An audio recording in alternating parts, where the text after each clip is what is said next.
So, session two. Session two is about rhythm. Fortunately, here at St Paul's, they've established a rhythm that has beaten all comers in New Zealand.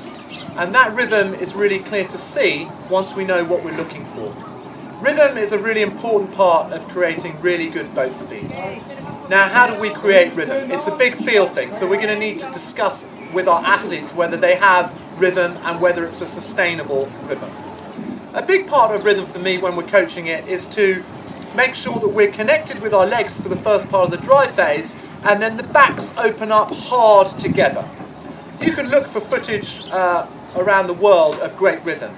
The American Women's 8 in Rio, there's some sections in there that shows fantastic rhythm, and their boats moving quicker than everybody else's.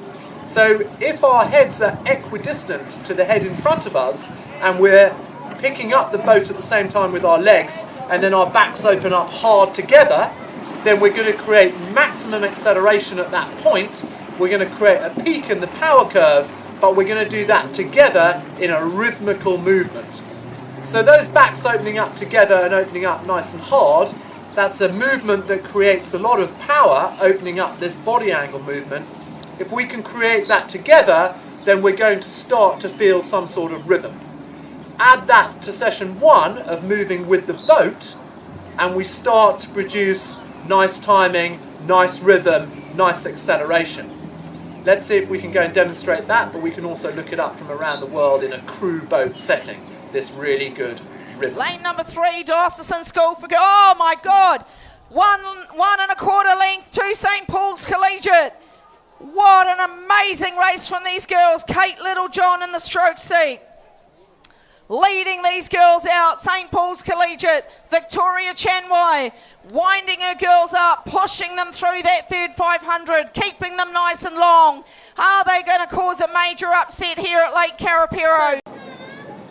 So for session two, the rhythm, in terms of exercises that can help us practice this, again we need a lot of feedback from the athletes. Maybe filming the athletes and showing them would be a really helpful thing. It's important to stay equidistant to the hat or the head in front of us so that the rhythm is working at the same time. That's going to help our rhythm. The other thing that's going to help our rhythm is to accentuate opening the back up hard. So once we've started driving with our legs, ask the athletes to accentuate opening the back up together to try to create the rhythm.